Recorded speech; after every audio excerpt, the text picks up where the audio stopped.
Miller Coors, it's a beer company, right? Which is great going into happy hour. Well, it is great to be going into happy hour, but we are Molson Coors and we are a beverage company. You probably know us for a long time as Miller Coors. Molson Coors is what we are now, and we make more than just beer. We do make amazing beer, and I won't get into that. But just for clarity, we make more than just beer. And non-alcoholic products. That's too. right. We definitely should get into that. I want to hear about that, and I think some of that will probably come up when we talk about innovation. So let's get to know you just a little bit. We're talking about beverages from Molson Coors. Apologies. Let's start with favorite beverage that you produce. That's not fair. Well, my name's Michelle Nagel, and I work on the Miller Lite team, and so I'm not going to say Miller Lite, even though it's always in my refrigerator. I think Peroni, our Italian beer, is probably at the top of my list. I'm Emily Martinez, by the way. I'm on the innovation team. I've been with Molson/Miller Coors for 8 years, so I love all my children, but I think no one loves all their children. But I think I'm going to go with Miller High Life specifically. Oh, that's a good one we just too. celebrated. We got champagne of beers. We just celebrated a big milestone, Yeah, over 150 years. 125 for High Life, 150 for Banquet. We got some old brands in the house, and they are amazing. You do. But also Miller High Life Lite is another favorite of mine that I think is coming back soon. So yeah, more to come. But I'd go with Miller High Life. Love it. Mine's actually going to be Peroni as well. I really enjoy it. Like there are certain restaurants in the city that every time I go there, that's my beer of choice. It's So good. it's a delicious one. Great. So I want to hear more about each of your jobs, and we're going to do that in a second. Just quickly, I know you've heard me all day long, but I don't know that I really introduced myself to a lot of you.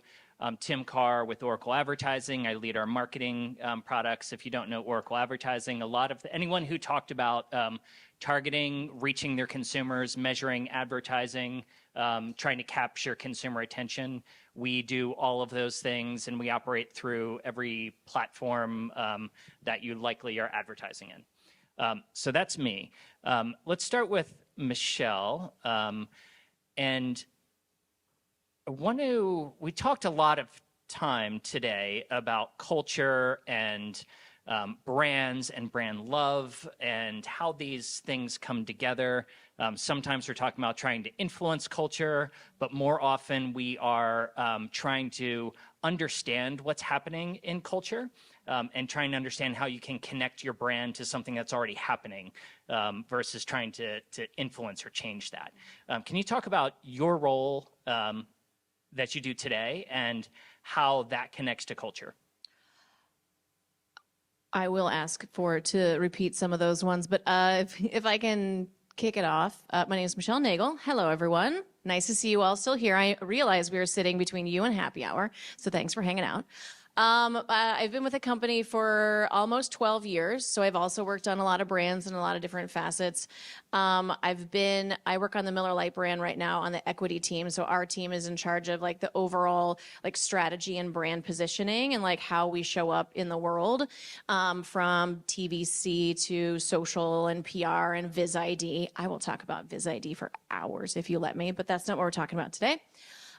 So I would say so that's my like normal day-to-day job. I get to work with an amazing team. We are a very large team on the Miller Lite team. So I get to like hold some very precious parts, on my team. So the question was, how do we do things in culture and be part of culture? Yeah. In your role, how my are role. you, specifically what you do, how Yes. do you connect to, trying to drive your brand through culture and understanding culture, connecting to cultural moments? Yeah, absolutely. So I think there's always that planned moment. You know, as a marketing like team, our mission is to make brands that more people want to hang out with. So to do that, you have to we have a beautiful portfolio of beers, but specifically on the Miller Lite team, like we're looking for either in culture like moments that are happening that really tie to what our consumers care about. So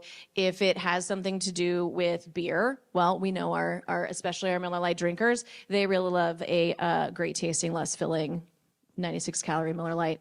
So I think like we have to like we have a great in-house team that we utilize, and we have our PR agencies that help us like keep our ears out. But like a lot of times, like I'm getting like IMs from my boss, and like we're like, you know, consistently, you know, cruising through social and looking through all the places, and I get stuff from other teams across the building as well. So I think that there's a lot of different ways that we can go find things, but one of my favorite is like you can still plan and still be in culture. So taking a look at like the calendar of events of all of the things that are coming forward, and I can dig into this part a little bit later, but like for Miller Lite, we know that, you know, we didn't have a spot in the Super Bowl this year, so we knew we wanted to do something about it. So we preemptively like knew that was a stake in the ground we were going to put. Our sister brand Coors Lite had the big stage, but we weren't just going to sit by and not do anything. So we found different ways in to be part of culture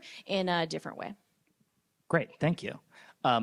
Emily, what is your specific role, and how do you connect to cultural moments that are taking place? Yeah, I think it kind of starts just backing up. I think it kind of starts with defining the role of innovation and how we play into culture. And it kind of starts with going back to when we went from a beer company to a total beverage company, because the beer consumer is very different than where we're at today. The aperture's widened from just beer to flavor to non-alc. So on our team, we do kind of divide each other out into flavor above premium beer and non-alcoholic innovation teams. So it really starts with understanding the consumer's relationship with any of those types of beverages. So it's not even just alcohol anymore, it's understanding that kind of aperture of just different consumers and how they interact with all those different brands. And like gone are the days, I think, of just doing like standard consumer research and looking at brands and what to launch next. We're kind of starting from a pipeline even further out of looking at consumer behavior. Are they mixing beverages? Are they customizing things like that? So I think that's something that we stay really on top of from a social listening perspective. I can't tell you how many innovations were inspired by TikTok, but I think that's something that's really important for us, is not just fielding concepts that, oh, Truly launched this, White Claw launched that. It's not just a fast follow culture anymore in this business. It's more thinking and leading from the front in terms of what consumers are doing from a total beverage perspective, and then going from there to see where it's the best fit. Yeah, I don't think there's anything to shy away from of TikTok inspiring. It's a great opportunity for social listening to understand what your consumers are looking for and what they're doing and how they're using your product.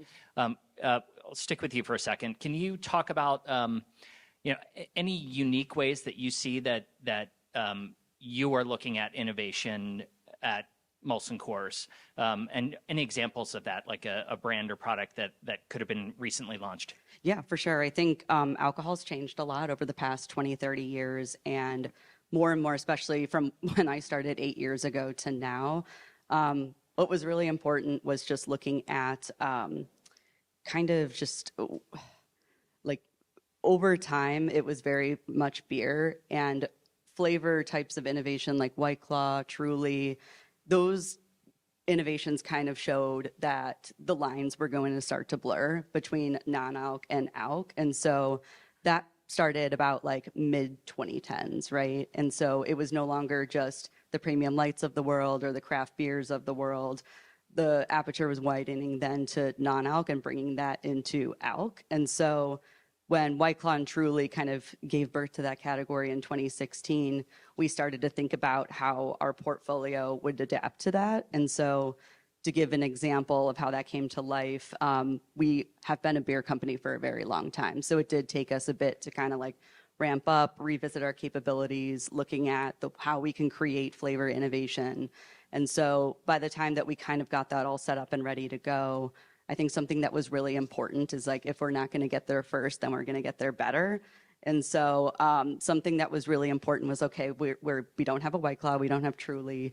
What's the next best thing that we could do? And so Michelle was part of this too, but kind of going right before the pandemic happened, we started to kind of relook at our portfolio from a total like beverage perspective and really rolled out this premiumization plan because consumers were drinking more than just Miller Lite or Mickey's, if anyone drinks that in the room. But we were looking at how do we build that above premium portfolio in a way that's friendly to beer drinkers or non-beer drinkers.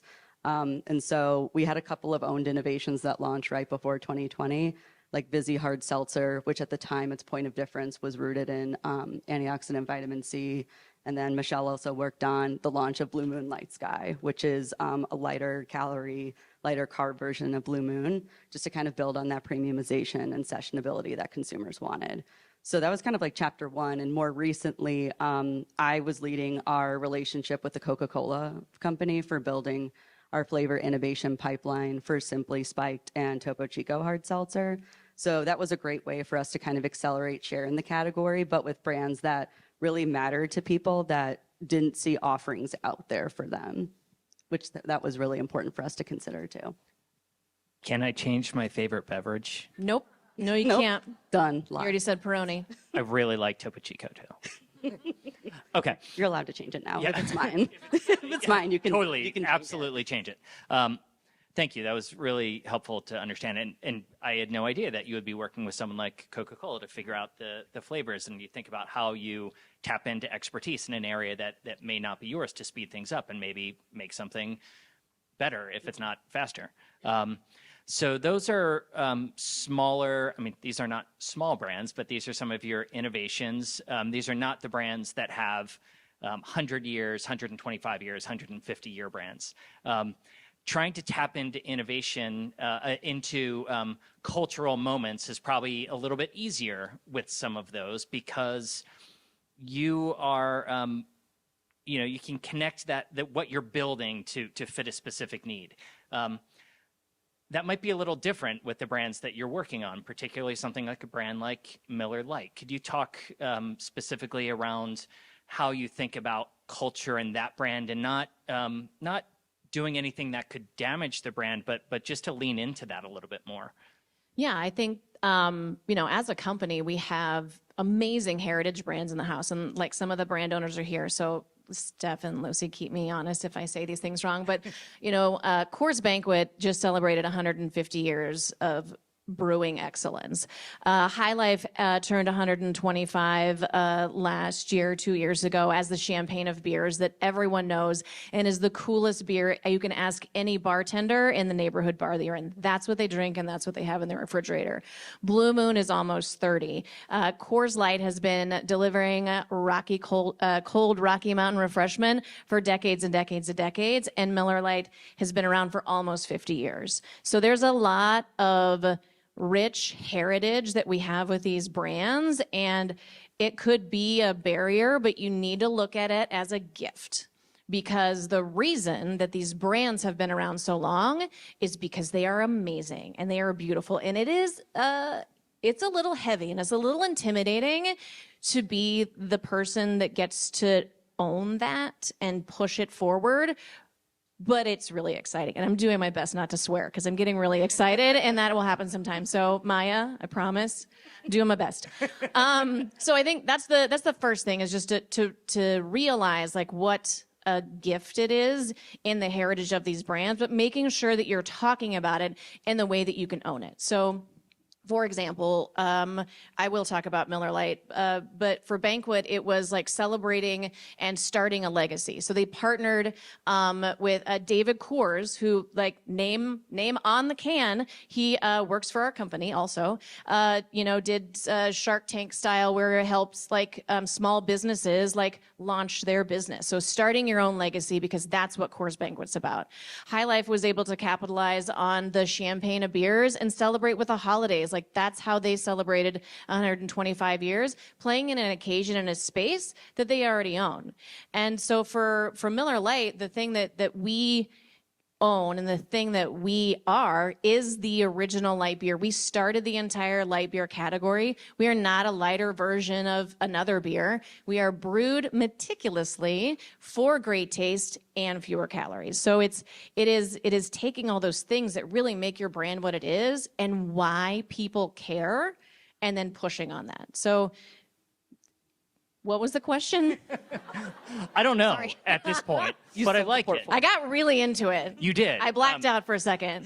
You immediately made me think of a restaurant. It's been a long time since I've been there, but it taps into that notion of the bartenders and the beers that they love, like a High Life, something like that. And they had on their menu, it was a small open kitchen restaurant, and they had on their menu six-pack for the cooks, for the chefs.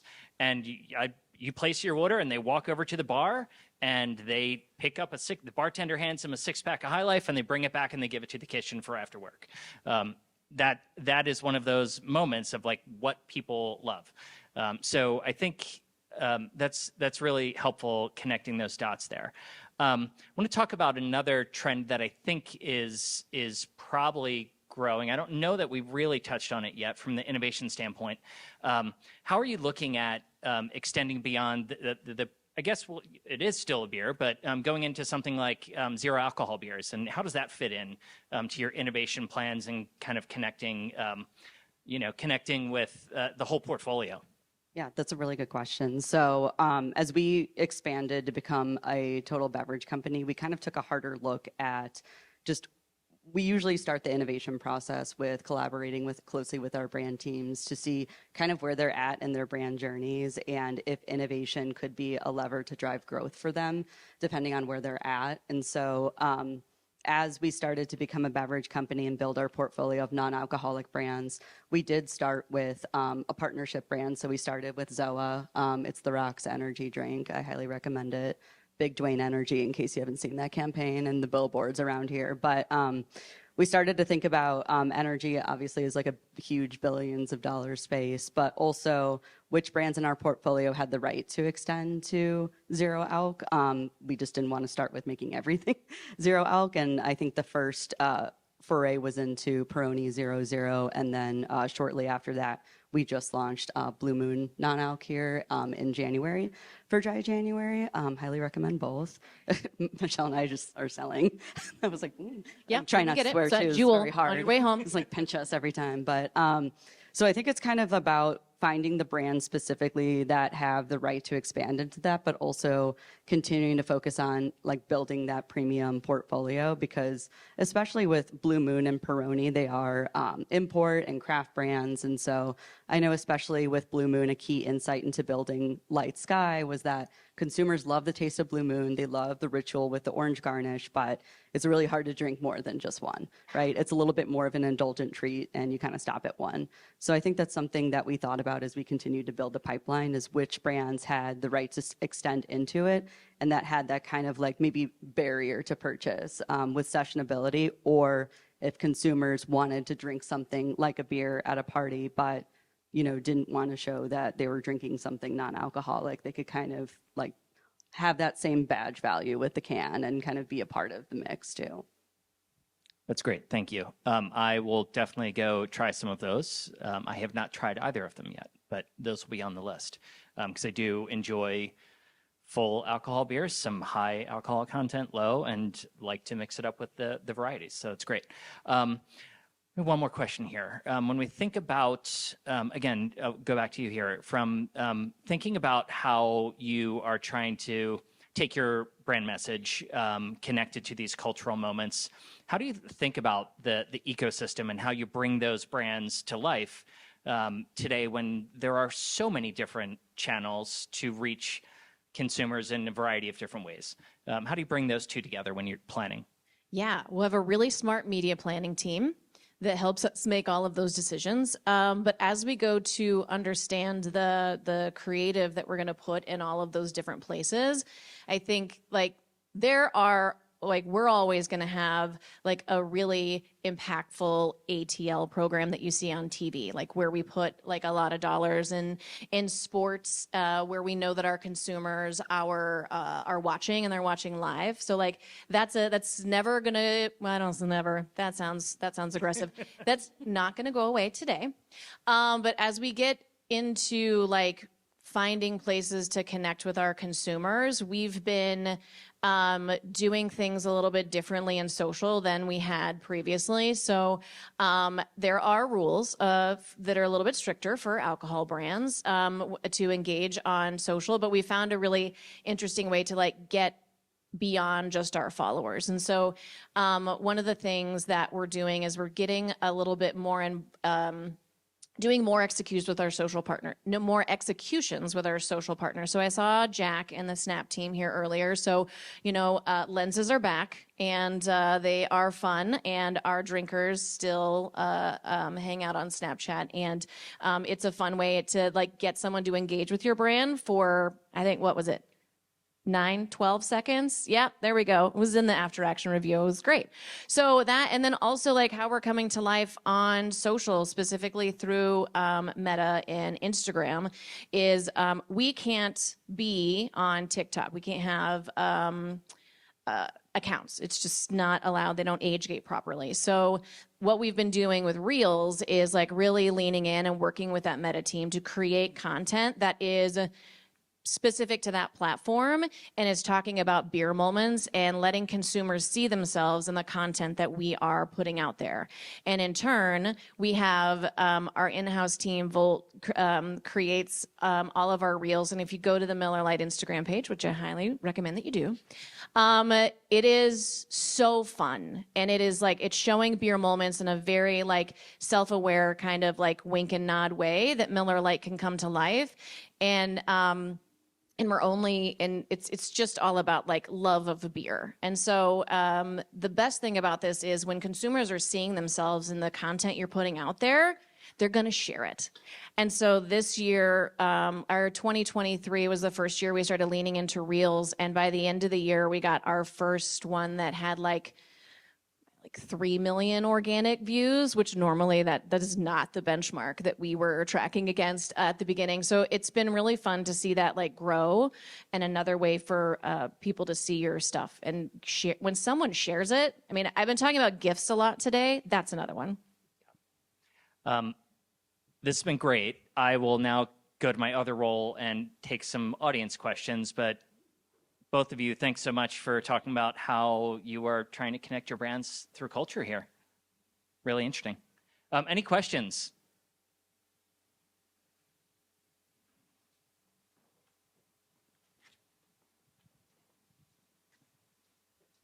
Hi there, Beth Shaw, fellow Oracler. I'm wondering, with the rise of craft breweries, how has that impacted your brand strategy and made you double down on yourselves as a brand with Miller Lite? So I think there are a lot of craft breweries, but I think when I think about like what how our world comes together, like we have the Blue Moon is our biggest craft brand. And I think that from an occasions perspective, even if, there are people who love to drink really big, like hoppy, chewing on a tree branch, like craft beers. Like, I think they're great too, but you can't have more than one. And I would say that like, we aren't, as a Miller Lite brand, we're not going to like go against any craft brands out in the world, because that's not where we play. We are a brand that we are a light beer that you can have at your backyard barbecues, at a football game. It's there in all these different moments of your life. And so even if you drink a craft beer when you go to like a tap room, because it's a really cool place to be, when you go home, you're going to have a 12-pack of Miller Lite in the fridge, or a suitcase, which is 24. Any other questions? Hi, I'm Evan Messenger from Hang Media, and I'm curious, you can't buy a product from you, so to speak. And what I've learned about your business is how important the relationship is with the distributors, with on-premise, and then ultimately retailers. So how does that communication work between your focus on brand and consumer all the way down to the regional FMMs and those constituents?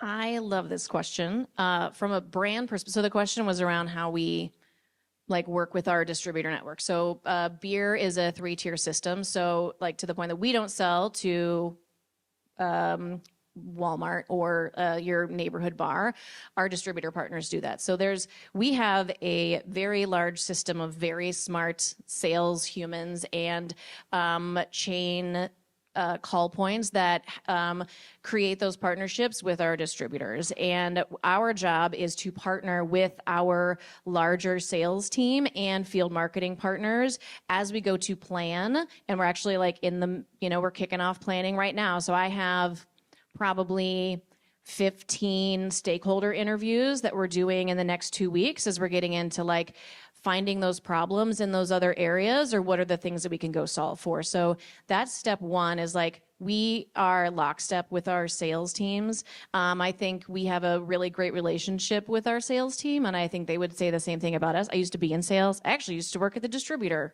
so I've been in beer forever. But I think you have to listen and you have to be good partners, but then also to that, it's both and. You still have to like think about the consumer, because it's really easy just to like go down an execution rabbit hole, and it's like, I need a piece of point of sale for this store that says this. And you're like, okay, why? And like, let's get to like the whys around what exactly the problem we're trying to solve. And that's where we can come together and do our best work. And then also, we have a lot of there's different people on our team that lead the relationships with our sales teams. And then also from a distributor, sell-in point, we have Maya, I'm staring at her. She's a comms person. She's wonderful. We have a conference every year where like all of our distributors come together and we bring them the plans for the next year. And I believe since we've been doing it, I think every year we've topped ourselves the last 3 years in distributor confidence. And our plans last year was in the high 90s, I believe. So that was at least on my brand that I worked on. And that was the one I had to put in my goals. So